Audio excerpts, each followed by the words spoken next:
Hello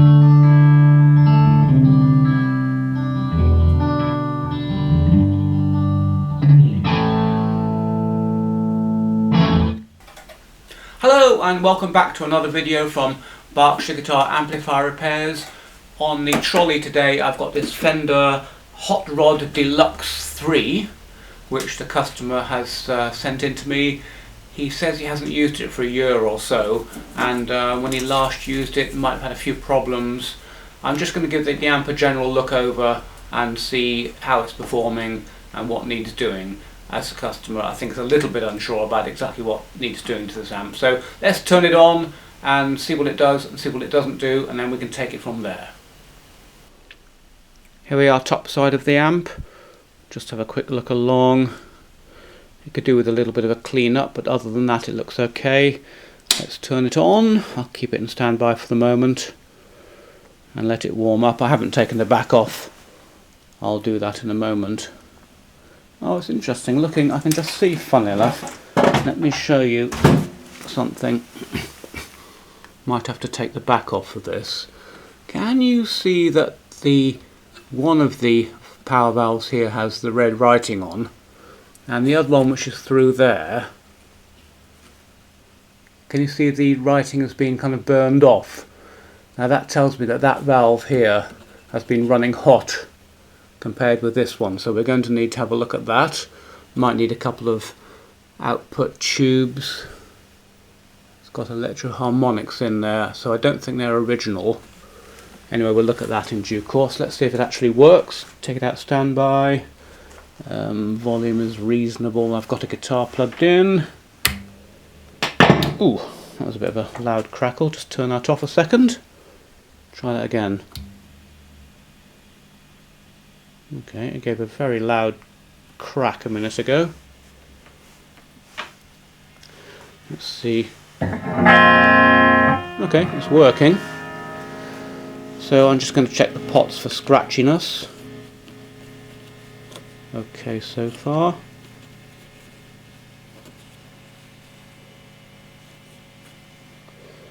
I'll do the reverb in a minute. So the pots seem okay. I'll do the second channel, the drive channel. That yellow light comes on. It should go red when you press that, and the gain comes up insanely loud. That's okay. Turn the master down and the drive up, and should have a nice distorted sound. Yep, sounds good. So all in all, the amp's working. Oh, well, let me just check I think you said the reverb might not be working. Let me check that. So reverb up full. Quick bang. Okay, no reverb. I just give the guitar a thump like that, and that allows you to hear if the reverb's working. So we have the reverb up full. I think the foot switch does the channel changing on this amp. It doesn't do the reverb. And the other trick with the reverb is with the reverb up full, give the reverb pan a bash.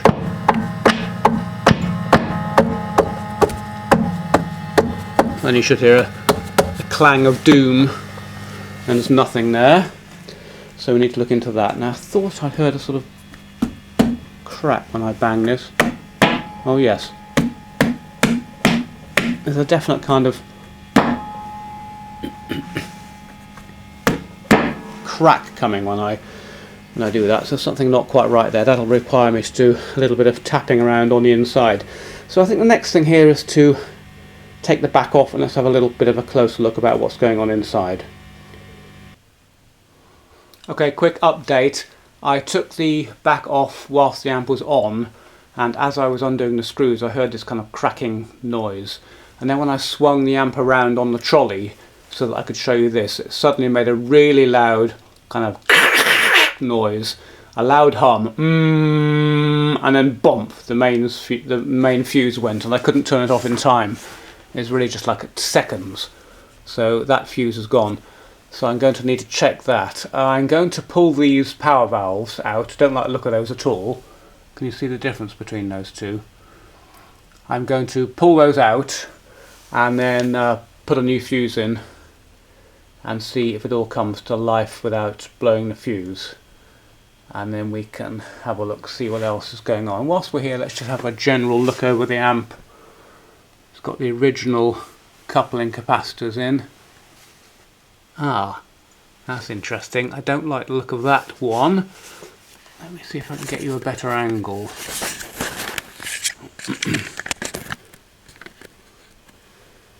Seems to be some sort of black gunk coming out of that left-hand black capacitor there. So that might have gone. I can't quite see whilst I'm holding the camera. I'll look at that. If so, we're going to need to change that smoothing cap. Also don't like the looks of these. Again, not great design this. These 5-watt power resistors down onto the board like that. You can see how burned the board is. Needs to become a little bit loose sometimes, but they're okay. Yeah, they should be stood off from the board. Such basic stuff, really. Fender have been making amps for years, decades and decades. They should know not to do this kind of thing. It's almost as though the previous generation's knowledge just doesn't make it through to the latest generation of designers. Anyway, so I'll do that. Pop a new fuse in, whip the valves out, because these may be the culprits. Just the slightest tap on the chassis caused a horrible cracking noise. And then let's see if we can get to the bottom of the first problem. It's a question of working through these problems one after the other. I think I want to get to the bottom of this fuse blowing problem, get the amp stable. Then we can look at things like the reverb later on.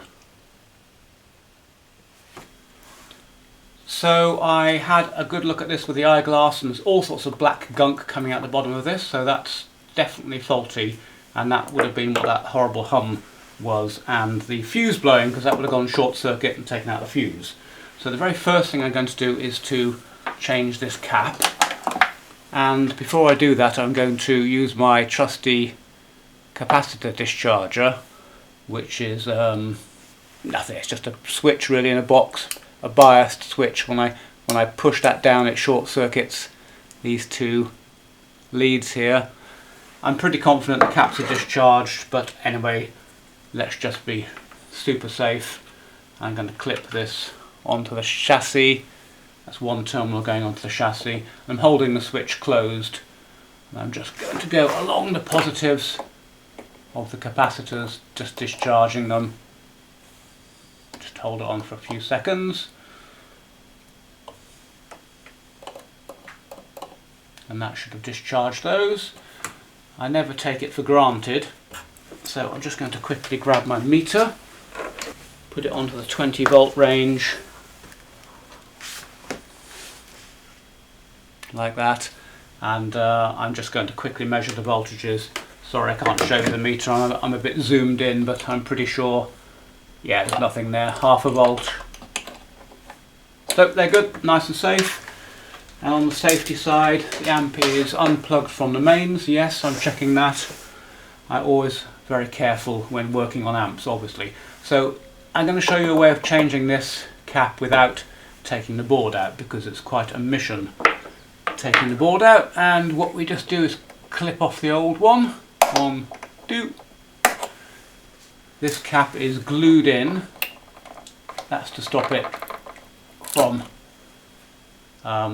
wobbling around and coming loose. Now, can I show you this? Let me see if I can show you. Oh.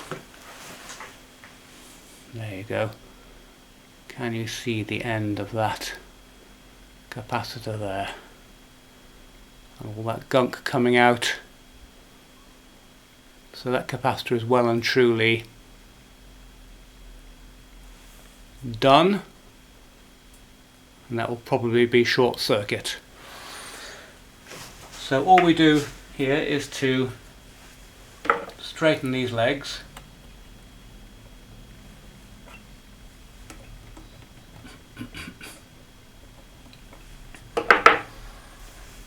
take a brand new capacitor.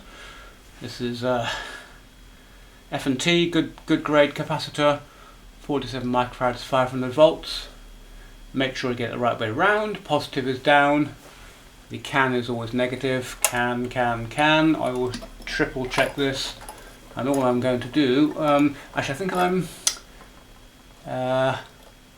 yes, I'm just going to pause the video a sec, because I want to get my hot melt glue gun and just put a dab of hot melt glue on there, and I can stick the capacitor in and then we can connect it up. So just bear with me a second. Okay, I've got the hot melt glue gun all fired up. I'm just going to put a dab of hot melt on there and then pop the capacitor in the right way round. Make sure the writing's on the outside so that someone in the future can see what you've done. You have to be fairly quick with this, it goes off quite quickly. So there's some glue. Drop the gun, push the capacitor in and hold it until the glue goes off. Great stuff, hot melt glue in the right situation. And there we are, that's solid already. Right, so then all you need to do is to hook these round the stubs here and on the bottom.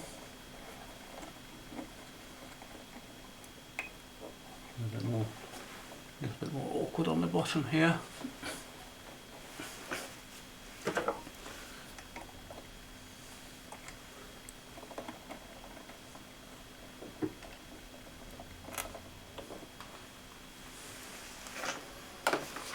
Just cut off the surplus of this one.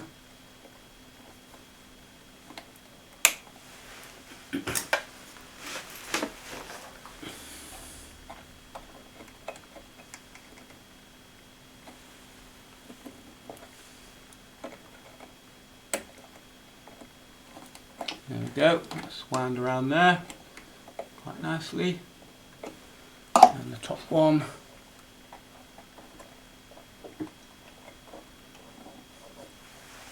Again, cut off the surplus.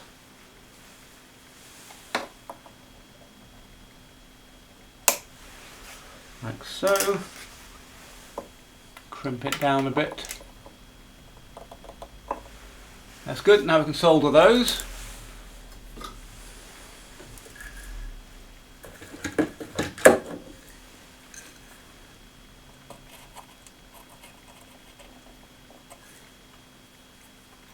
And the bottom one. And that's perfectly satisfactory. Double check it's the right way around. Positive at the bottom, this little kind of dent in the capacitor is the positive, and the metal can on the top that you can see is negative. So yep, they are the right way round. Good. Happy with that. So I'm now going to change the fuse, and I'm going to turn it on without these power valves. I think I'm just going to dump these power valves. I don't like them. Don't like the look of that at all. That's been running very hot. So I definitely want to put a new pair of power valves in here. So the next time you see me, I'll have a couple of bias meters put in there, just so that we see what's going on. I'll have a new pair of 6L6s in there, and we'll change the fuse and we'll turn it on and see what happens.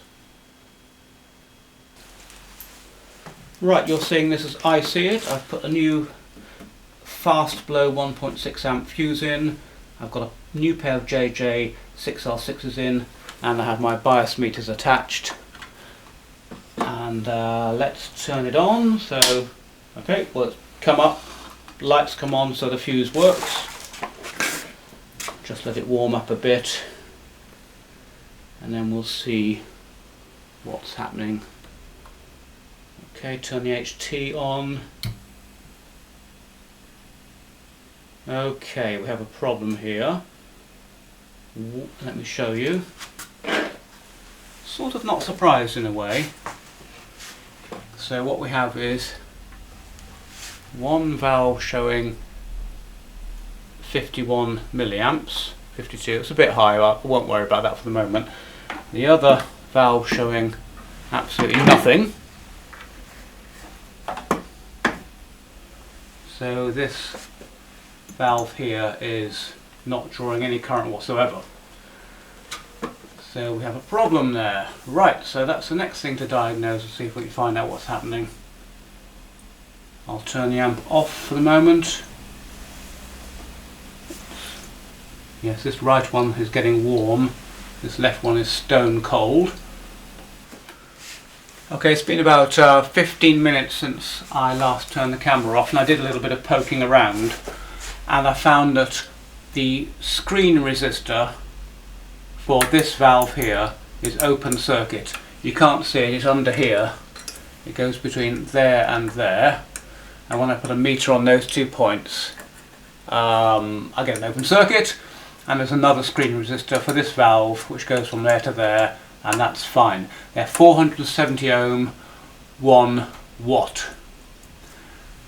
It's interesting, don't you think, that this was the valve here that had the burned writing that showed it might have taken too much current, yet this is a screen resistor that's gone, so I don't really know what's happened there. Anyway, once again we will do a repair from the top. Because the resistor is open circuit, we don't need to worry about leaving the dead one in there, and we can literally solder another resistor from here to here on the top side. So I'm going to do that now. I won't do that live, and then we'll turn it on and see if that valve now comes to life. There you go, you can see where I've soldered that resistor in place. I've taken it straight to the valve base, but that pin on the valve base there just goes up to the track where the resistor used to be. This is perfectly acceptable, this method of working. Of course it's not perfect. Ideally you would take the board out and put a new resistor in, but of course it's all money, and the customer doesn't want to pay hundreds of pounds to have an amp fixed, and you know, it's going to add an extra £50 to the bill to take the board out and put that resistor in from the component side. This solution here is perfectly satisfactory, it won't cause any problems, and it's a lot cheaper, so that's why I've done it. Okay, let's try again. We've got a new fuse in, we've got a new capacitor in, we've changed the screen resistor, and let's see if we now get bias on both of our meters. Let's turn this meter the right way up so that we can see it. It's in standby at the moment, so we'll take the amp out of standby. Oop, that was the off switch. Out of standby. And yes, look, fantastic. That fixed it. We've got 44 milliamps and rising on this one, 39, 40 milliamps and rising on this one. So we're back in business, and that's good. So we fixed that completely. I'll bias the amp quickly. To do that I'm just going to need to quickly look up what the correct bias current is. It'll be about 45 milliamps, so this is actually not too far off. It's looking like the tubes aren't particularly well matched at the moment. 46 versus 38. I might just have a look at that. That's a little more than I would like, 8 milliamps different between the two. I might just grab another pair of tubes and see if they perform a little bit better. Okay, I'll go and grab some tubes and I'll join you again in a moment. Okay, so all I did actually was to swap the tubes around on here, and that sometimes does do the trick if they're slightly out of balance.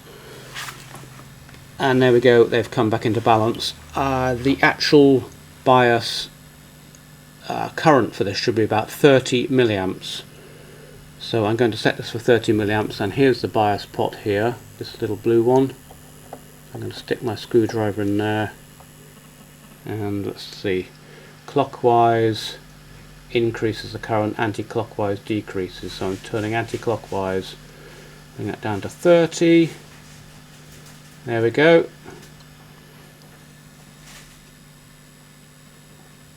£30 milliamps, job done. We can now start looking at the reverb problem, and we're getting there with this amp. So the next stage of getting this amplifier sorted is to see if we can find out why the reverb isn't working. Now unfortunately Fender hardwire in the reverb into the circuit. It comes on this cable here and is wired into the board. Completely impossible to even desolder. Absolutely bonkers really. So I'm hoping it isn't anything to do with the circuitry here, and that it is actually a reverb tank problem.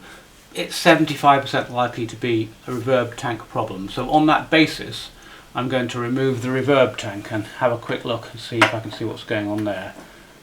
So first of all, I'll remove this cable retaining clip on the side here. That will allow me a little bit more access. I normally put the screw for this back in the hole. Just reminds me that it reminds me that that's the right screw, and also reminds me to put the clip back. Only do it in a couple of turns. Now I'm going to just take out these. They're always very difficult to get out and particularly difficult to get back in, reverb pans, because they're screwed to the bottom and you can't find the hole once you've removed the reverb pan. It's pretty tricky. Anyway, it has to be done. So we'll take out that screw and this one over here.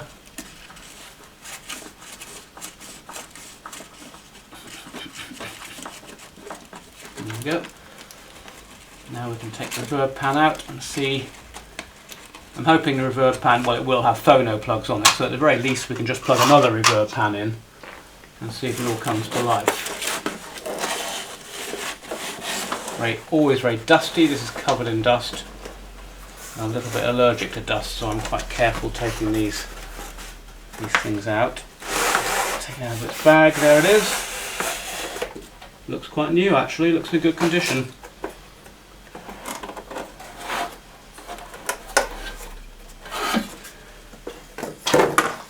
Two phono plugs, so at the very least I can just plug another reverb pan in. Before I do that though, I'll just have a very quick look to see if I can see anything obvious. What happens usually is the little wires fall off these, because this spring's bouncing around all the time. These wires get stressed and they break off of the phono socket, but they look good to me. I'm hoping that it isn't anything to do with the circuitry here. So let me just go and grab another reverb pan and we'll plug it in and see if we can get any reverb working. One more test I can do before I plug a new pan in is just to disconnect these phonos, and with the reverb turned up full. Oh, that's interesting. I'll just turn that on and I can hear a bit of reverb now. I wonder if it's just loose connections here on these phonos.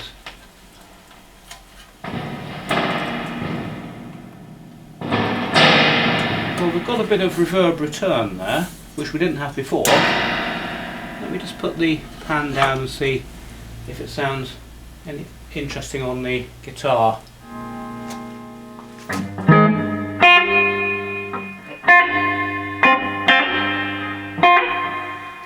Yep, there is reverb there. It's not exciting for full.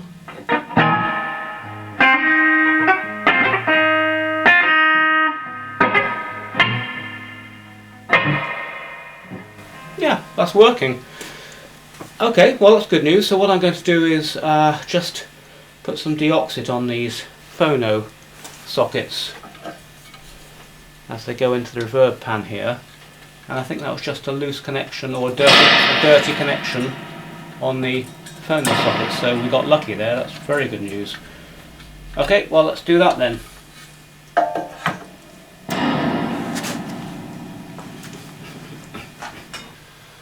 I'll just turn the reverb down for the moment to save deafening ourselves. And I'm just going to spray a bit of deoxit. It'll look quite clean actually. I'm hoping this isn't some horrible intermittent fault. I'll just work those round a little bit. In and out. That's good. And do the other one.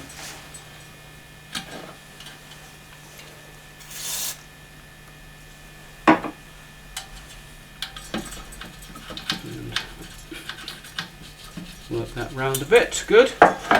Might turn the reverb up, see if it's still working. Yep, seems to be. Oh, in fact, it's working a bit better now. And that's only on 8 now. Yeah, well, dirty phone. Oh, deafening myself now.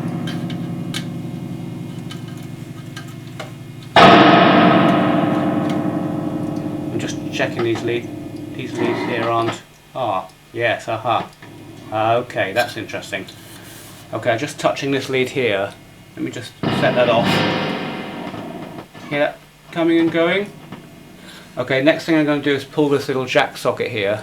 Not jack socket, 2-pin socket. Put some deoxit on that. Yeah, that's gone now, the reverb. Yeah, there's a problem here.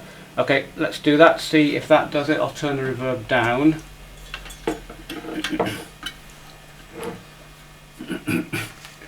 Just going to turn the amp off for a second just because I'm leaning back against here. And we'll pull this plug here. And again put a bit of deoxit on these pins. I'm hoping it's nothing more serious and it doesn't need a reverb pan. Okay, right, turn the amp on again and see if this is still a bit sensitive around this area here. Aha, reverb up, yep. Just waggling these leads. And again, that has cured it. So whether those phonos were in fact dirty, I don't know. It might have just been we disturbed this and opened and closed this connection here. It's probably more likely, thinking about it, to be this 2-pin plug and socket. So we're good to go there. That's great. Doesn't need a new reverb pan. Whilst we're in here, just do look out for these wires breaking off here, and they could just be soldered on. Again, I've saved many a reverb pan just soldering back these wires here. Good, so we'll put that back together, see if we can find the holes for the bag, and I'll clean that bag up as well. Nothing high tech here, just a wet J-cloth really. Gets rid of all this filth.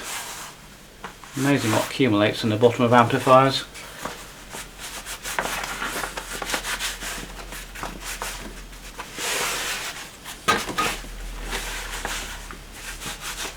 There we go, that's a bit nicer.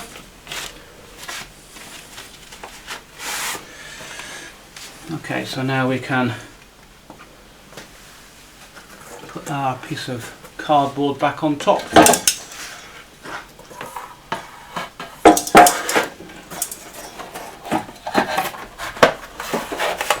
Slide it back into the bag. As I say, getting these back in is always quite difficult. So I've folded that over now. I'm going to push the screw through the hole here and get it all lined up before I try to put the thing back in the case.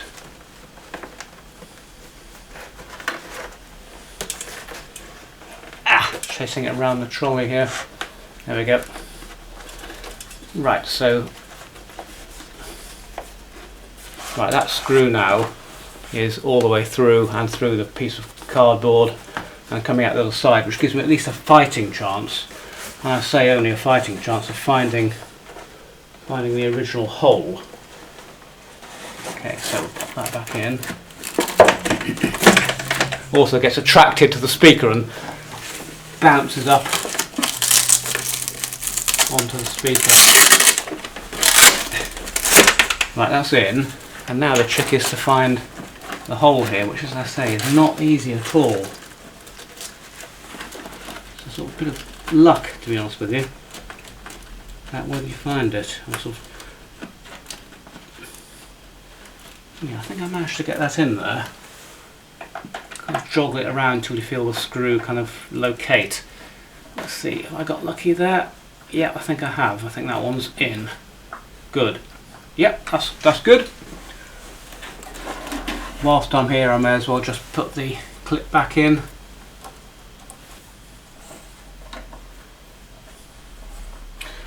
And now, even more difficult is finding the other end of the bag and its corresponding hole. So once again I'm going to put the screw it in.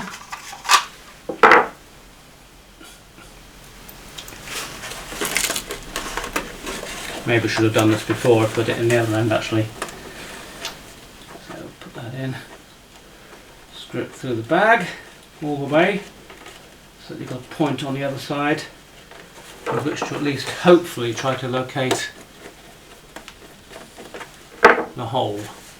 Right, well, I can just about see it, not helped by this piece of Velcro in the way. Oh, actually I'm lucky there, that just popped in, felt it go in. Doesn't usually go as easily as that. Right, next thing to do is turn the amp on and make sure we still have reverb. After all that messing around.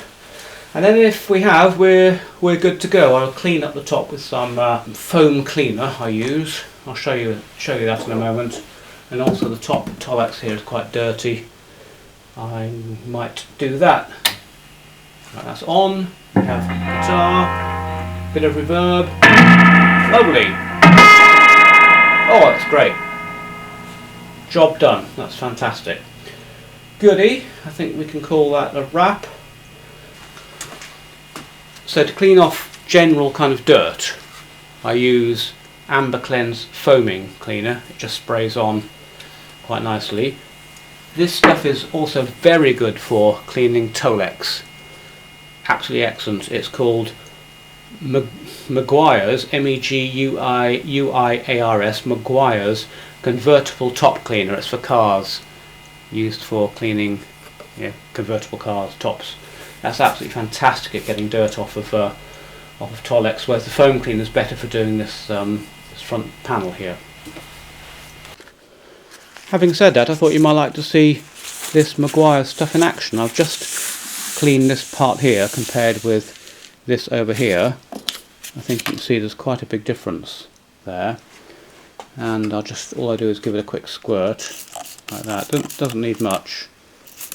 I'll just do this bit. It kind of foams, as you can see.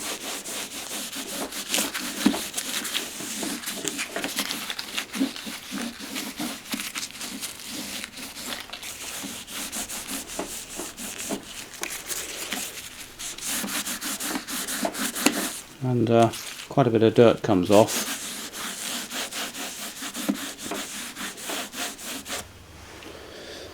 And I'll give that another go over with a cleaner piece of kitchen towel, but you can see again, the big difference between this and here. It only takes a few seconds. And again, from the other side of the amp, you can see a big difference between this area here that's been cleaned and this area that hasn't. Very small amount of work required to do it, but it comes up beautiful with that stuff. So these control panels are usually fairly dirty, and I'll give it a spray with Amber Cleanse, and you can see kind of how that looks. It's quite hard to do one-handed actually.